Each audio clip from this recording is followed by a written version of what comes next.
সুপ্রিয় ছাত্রছাত্রীবৃন্দ, মীর আব্দুল করিম কলেজ আয়োজিত অনলাইন ক্লাসে তোমাদের স্বাগতম। আমি মোহাম্মদ হারুনা রশিদ, সহকারী অধ্যাপক, মীর আব্দুল করিম কলেজ, মির্জানগর, মিরপুর, কুষ্টিয়া। আমরা গত ক্লাসে 2 ঘরা নগদান বহি সম্পর্কে আলোচনা করেছিলাম। আজকের ক্লাসে আমরা 3 ঘরা নগদান বহি সম্পর্কে আলোচনা করব এবং একটা অঙ্ক তোমাদেরকে বোঝানোর চেষ্টা করব। আশা করি তোমরা ফলো করবে। 3 ঘরা নগদান বহির যে ছকে প্রথমে আছে তারিখ, বিবরণ, রসিদ নম্বর, খতিয়ান পৃষ্ঠা, নগদ, ব্যাংক, বাট্টা। তারিখ, বিবরণ, ভাউচার নম্বর, খতিয়ান পৃষ্ঠা, নগদ, ব্যাংক, বাট্টা। বাম পাশে উপরে লিখব ডেবিট, ডান পাশে লিখব ক্রেডিট। তাহলে আমরা যে ছক পাইলাম, সে ছকে কি পাইলাম? তারিখ, বিবরণ, রসিদ নম্বর, খতিয়ান পৃষ্ঠা, নগদ, ব্যাংক, বাট্টা। ক্রেডিট সাইডে তারিখ, বিবরণ, ভাউচার নম্বর, খতিয়ান পৃষ্ঠা, নগদ, ব্যাংক, বাট্টা। এখন আমরা যে সমস্যাটা আলোচনা করব সেটা হলো professor Abdul Mutaleb, professor Waliullah, professor Abdul Majid বিশ্বাসের বই, 296 পৃষ্ঠা, 53 নম্বর অঙ্ক। এখানে বলা আছে নগদ উদ্বৃত্ত 18,000 টাকা, ব্যাংক জমার ক্রেডিট উদ্বৃত্ত 2,000 টাকা, দেনাদারের নিকট হতে নগদ আদায় 8,000 টাকা, চেক মারফত আদায় 11,500 টাকা এবং বাটা মঞ্জুর করা হলো 500 টাকা। 9 তারিখে পণ্য ক্রয় 28,000 টাকা, যার 9,000 টাকা পরিশোধ করা হয়েছে। নগদ বিক্রয় 30,000 টাকা, 3,000 টাকা মালিক নিজ প্রয়োজনে উত্তোলন করেন। 22 তারিখে বলা আছে 9 তারিখের ক্রয়ের জন্য বকেয়া অর্থ সম্পূর্ণ পরিশোধ করা হলো এবং 2% বাটা পাওয়া গেল। 31 তারিখে নগদ, হাতে নগদ 5,000 টাকা রেখে অবশিষ্ট টাকা ব্যাংকে জমা দাও। তাহলে আমরা এখানে 3 ঘরা নগদান বইয়ে কার নামে অঙ্ক ছিল? পলাশ ট্রেডার্স। আমরা লিখব প্রথমে পলাশ ট্রেডার্স,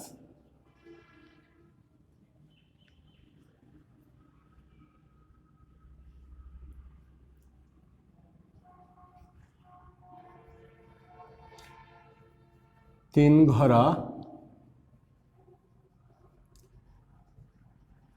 নগদান বই। পলাশ ট্রেডার্স 3 ঘরা নগদান বই। এখানে সাল ছিল 2011 ডিসেম্বর 1।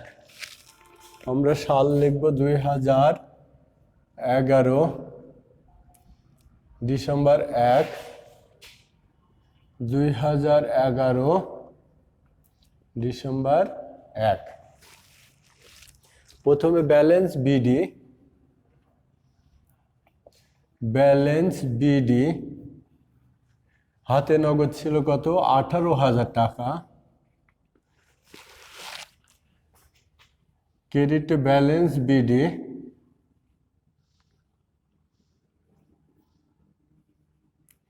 ব্যাংকে ছিল 2,000 টাকা। যেহেতু বলা আছে ব্যাংকের ক্রেডিট উদ্বৃত্ত, সেহেতু ব্যাংকের ক্রেডিট ওটা লিখতে হবে। ব্যাংকের ক্রেডিট উদ্বৃত্ত যদি না থাকতো, শুধু ব্যাংক জমা, তাহলে কিন্তু আমরা এখানে ডেবিটে লিখতাম। এরপরের আইটেম আছে কি? দেনাদারের নিকট হতে 8,000 টাকা চেক মারফত, দেনাদারের নিকট হতে নগদ 8,000 টাকা এবং চেক মারফত 11,500 টাকা আদায় করা হলো। তাহলে সর্বমোট হলো কত? 19,500 টাকা। আর 500 টাকা বাটা মঞ্জুর করা হলো। আচ্ছা, এখানে দেনাদারের নিকট হতে চেক পাওয়া গেল 11,500 টাকা এবং চেকটি ব্যাংকে জমা দেওয়া হলো। তাহলে এখানে তারিখ ছিল 2 তারিখ দেনাদার হিসাব। তাহলে পাইলো কত? নগদ পাইলো 8,000, ব্যাংকে 11,500, বাটায় হলো 500। এটা শেষ। এরপরে আছে কি? পণ্য ক্রয় 28,000 টাকা, যা 9,000 টাকা পরিশোধ করা হলো। অবশিষ্ট টাকা বাকি থাকলো, এটা হলো 9 তারিখে।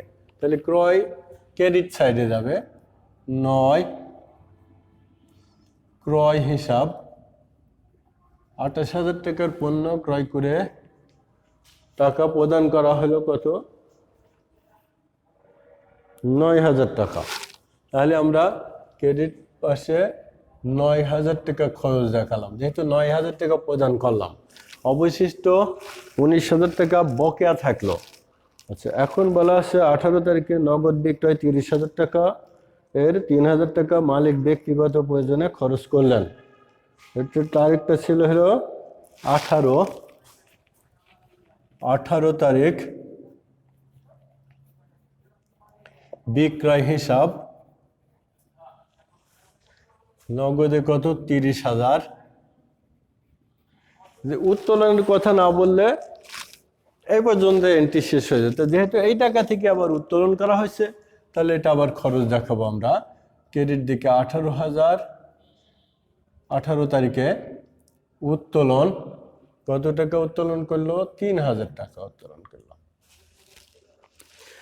এরপরে আছে 22 তারিখে 9 তারিখের ক্রয়ের জন্য বকেয়া অর্থ সম্পূর্ণ পরিশোধ করা হলো এবং 2% বাটা পাওয়া গেল।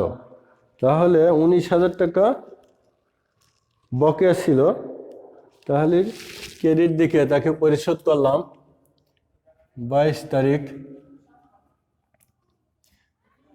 পাওনাদার হিসাব।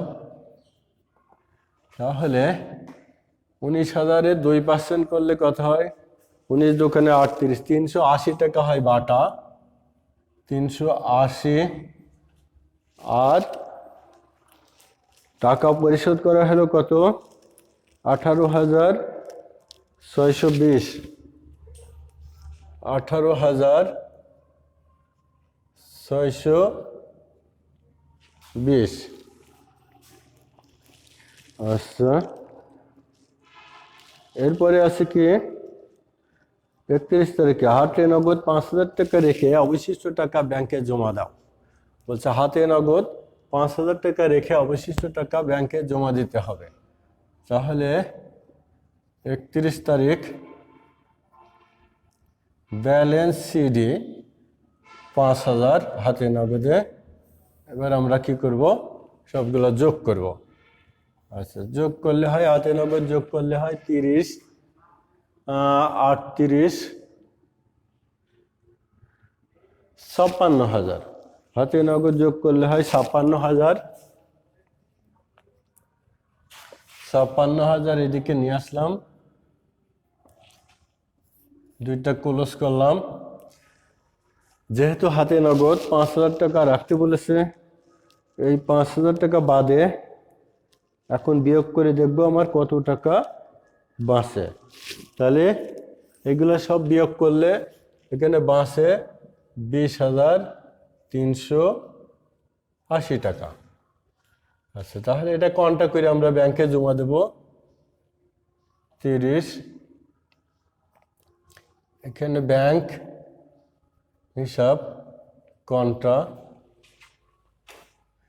ডেবিটের দিকে 30 তারিখ নগদান কন্টা, টাকা হলো 20,380। আচ্ছা,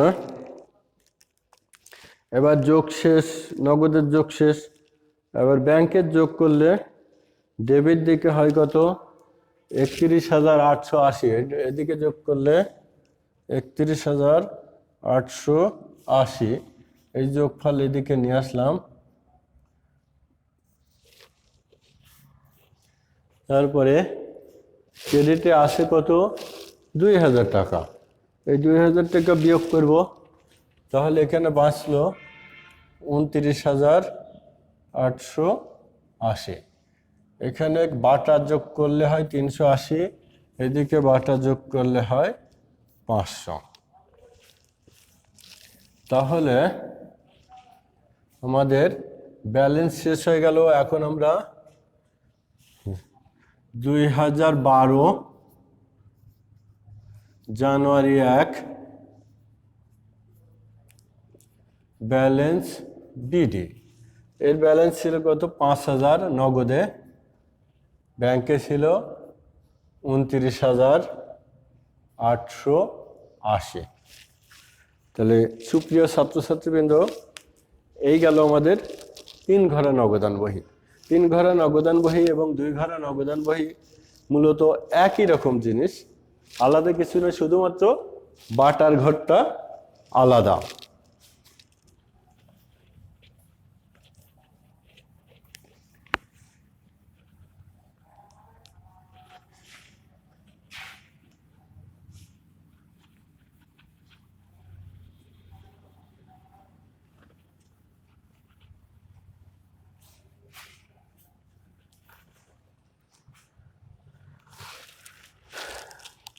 প্রিয় ছাত্রছাত্রীরা, আশা করি তোমরা 3 ঘরা নগদান বহি বুঝতে পেরেছ। আমি এখন নতুন কিছু আলোচনা করব, সেটা হলো ব্যাংক সমন্বয় বিবরণী। ব্যাংক সমন্বয় বিবরণীটা কি? কোন নির্দিষ্ট সময়ে একজন আমানতকারীর তার নগদান বহি এবং ব্যাংকের যে বিবরণী, ব্যাংক বিবরণী পাস বহির মধ্যে যে হিসাবের যে গড়মিল দেখা দেয়, এই গড়মিলটা সংশোধনের জন্য যে বিবরণী তৈরি করা হয় সেটা হলো ব্যাংক সমন্বয় বিবরণী। এই ব্যাংক সমন্বয় বিবরণীর কিছু নিয়ম আছে। নিয়মটার ভিতরে কি, একজের পদ্ধতিতে যে অঙ্কগুলো আছে, একক জের পদ্ধতিতে 2 রকমের ব্যালেন্স নিয়ে অঙ্ক শুরু করা হয়। এক হলো নগদান বই অনুযায়ী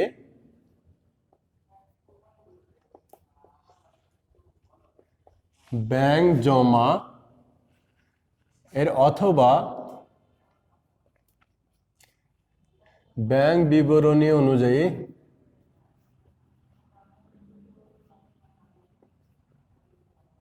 ব্যাংক জমাতিরিক্ত।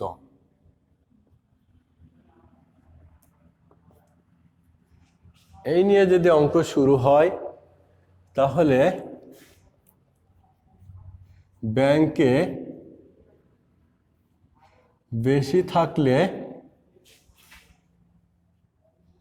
যোগ হবে, ব্যাংকে কম থাকলে বিয়োগ হবে।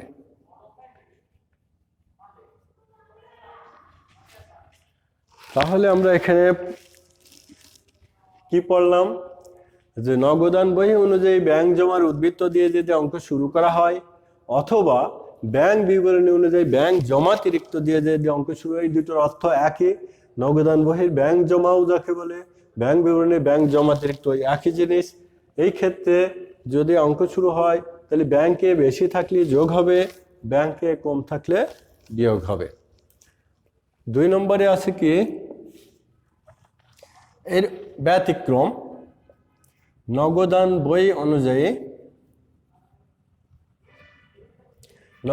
বই অনুযায়ী ব্যাংক জমাতিরিক্ত অথবা ব্যাংক বিবরণী অনুযায়ী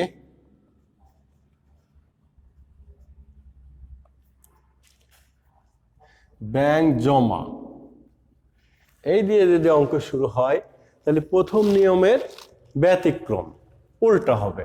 তাহলে এই ক্ষেত্রে হলো ব্যাংকে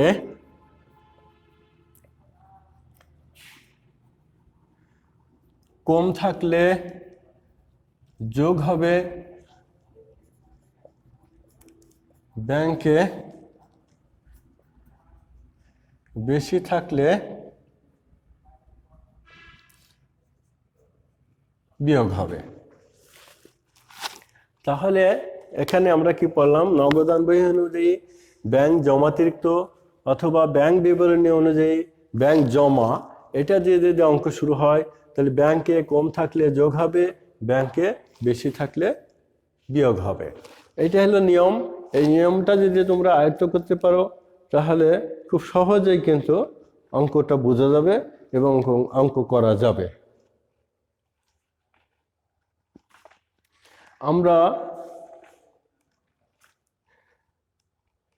আমরা একটা উদাহরণে আসি।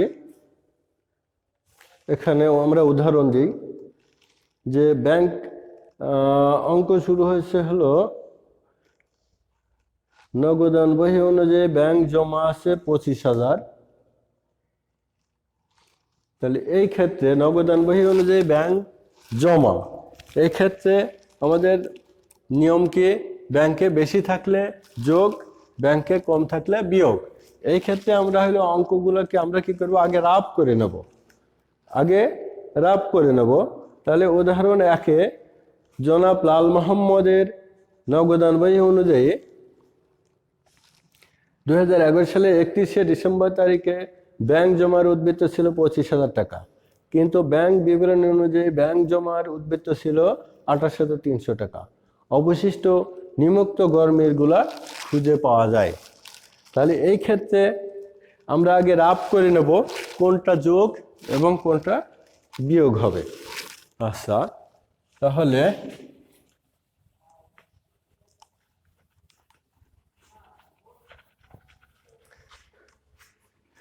আমাদের আইটেম আছে কয়টা, 1 থেকে 4টা।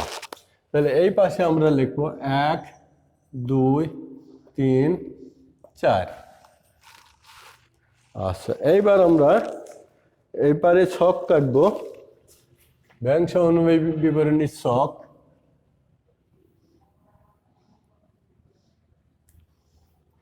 বিবরণ টাকা,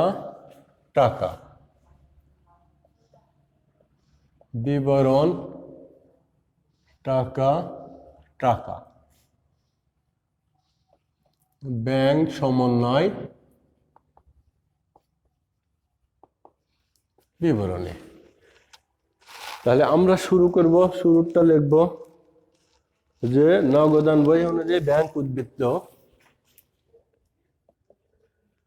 নগদান বই অনুযায়ী ব্যাংক জমা, এটা দেওয়া ছিল প্রশ্নে, কত দেওয়া ছিল, 25,000 টাকা। 25,000 টাকা শেষ ঘরে আমরা দিয়ে দিলাম। এবার আমরা কোনগুলা যোগ হবে কোনগুলা বিয়োগ হবে সেটা আমরা নির্ণয় করে নেব, আগে রাফ করে নেব। তাহলে প্রথমে বলা আছে কি, ব্যাংকে জমাকৃত 6,000 টাকার চেক 31শে ডিসেম্বর পর্যন্ত আদায় হয়নি। তাহলে ব্যাংকে যদি আমরা চেক জমা দিই, আমাদের নগদান বই অনুযায়ী আমরা ব্যাংকের টাকা বৃদ্ধি করি, বাড়াই দিই, কিন্তু ব্যাংক যতক্ষণ সেই টাকাটা আদায় করতে না পারে ততক্ষণ পর্যন্ত কিন্তু ব্যাংক টাকা বাড়ায় না, ব্যাংকে তাহলে কি আছে, কম আছে। তাহলে এই ক্ষেত্রে ব্যাংকে যদি কম থাকলে বিয়োগ হবে, কত টাকা বিয়োগ হবে, 6,000 টাকা। তাহলে এখানে -6,000। 2 নম্বরে বলা আছে একজন দেনাদার সরাসরি ব্যাংকে জমা দিয়ে দিয়েছে। কোনো দেনাদার যদি সরাসরি ব্যাংকে জমা দিয়ে দেয় তাহলে ব্যাংকের টাকা কি বেশি থাকে, বেশি থাকলে কি হবে, যোগ হবে। তাহলে যোগ, এটা ছিল কত টাকা, এখানে ছিল 4,000 টাকা, 4,000। 3 নম্বরে আছে পাওনাদারকে ইস্যুকৃত 5,000 টাকা চেক ব্যাংকে উপস্থাপিত হয়নি। একজন পাওনাদারকে আমরা চেক দিয়েছি 5,000 টাকার, কিন্তু সেই পাওনাদার এখন পর্যন্ত ব্যাংকে সেই চেকটা উপস্থাপন করেনি, যার ফলে ব্যাংকে থেকে টাকাও সে উঠাই নিয়ে যায়নি। এই ক্ষেত্রে ব্যাংকে টাকা বেশি আছে, আর ব্যাংকে বেশি থাকলে কি হবে, এই ক্ষেত্রে যোগ হবে, যোগ 5,000। এরপরে আছে কি, এরপরে আছে ব্যাংক কর্তৃক মঞ্জুরিকৃত সুদ। ব্যাংক কর্তৃক মঞ্জুরিকৃত সুদ 500 টাকা, ধার্যকৃত চার্জ 200 টাকা। তাহলে ব্যাংক কর্তৃক মঞ্জুরিকৃত, ব্যাংক যদি সুদ মঞ্জুর করে এই ক্ষেত্রে ব্যাংকের টাকা বেশি হয়, তাহলে সেটা যোগ হবে। তাহলে যোগ হবে এখানে 500 টাকা, আর ব্যাংক যদি সুদ ধার্য করে ব্যাংকের টাকা কমে যায়, তাহলে এটা বিয়োগ হবে। তাহলে আমরা রাফ করে পেয়ে গেলাম যে হলো 1 নম্বর আইটেম বিয়োগ হচ্ছে, 2 নম্বর যোগ, 3 নম্বর যোগ, 4 নম্বর যোগ এবং বিয়োগ দুইটাই আছে। তাহলে যোগগুলা যদি আমরা এভাবে বের করে নিতে পারি তাহলে আমরা এখানে একবারে লিখতে পারি। এবার লিখব যোগ। 1 নম্বরে ছিল কি, যে দেনাদার কর্তৃক, দেনাদার কর্তৃক ব্যাংকে জমা, এটার আইটেম ছিল কত, 2 নম্বর আইটেম, টাকা ছিল কত, 4,000।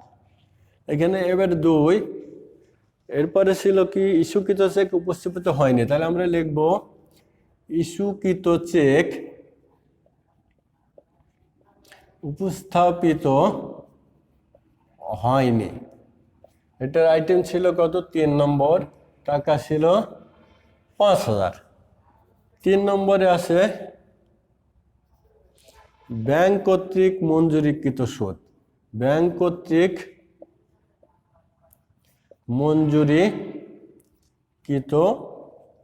সুদ, এটা 4 নম্বর আইটেম ছিল 500। আর টোটাল যোগ করলে আমাদের কত হয়, 9,500। তাহলে এই যে 9,500 এই ঘরে আমরা দিয়ে দিলাম 9,500, সর্বমোট হয় 34,500, দুইটা যোগ করে। এই তো যোগের কাজ শেষ হয়ে গেল। এবার হলো বিয়োগ। বিয়োগ 1 নম্বরে ছিল কি, যে হলো ব্যাংকে জমাকৃত চেক আদায় হয়নি। 1 নম্বর, ব্যাংকে জমাকৃত চেক আদায় হয়নি। 1 নম্বর আইটেম ছিল, টাকা ছিল 6,000। 2 নম্বর ছিল কৃত ব্যাংক কর্তৃক ধার্যকৃত চেক, ব্যাংক কর্তৃক ধার্যকৃত চার্জ। 4 নম্বর আইটেম ছিল 200 টাকা। তাহলে সর্বমোট হলো কত, 6,200। তাহলে 34,500 থেকে 6,200 বিয়োগ করলে হয় কত, 28,300। তাহলে আমরা এখানে লিখব কি, ব্যাংক বিবরণী অনুযায়ী ব্যাংক জমার উদ্বৃত্ত। এখানে লিখব ব্যাংক বিবরণী অনুযায়ী ব্যাংক উদ্বৃত্ত। প্রিয় ছাত্রছাত্রীবৃন্দ, তা আমরা প্রত্যেকটা আইটেম আমরা এভাবে যদি ভেঙে নিই, আগে রাফ করে নিই, তাহলে অঙ্কে ভুল হওয়ার সম্ভাবনা কম থাকে। আমরা রাফ করে নেব, রাফ করে নিই, সেই অনুযায়ী আমরা অঙ্ক শুরু করব। তাহলে এই ক্ষেত্রে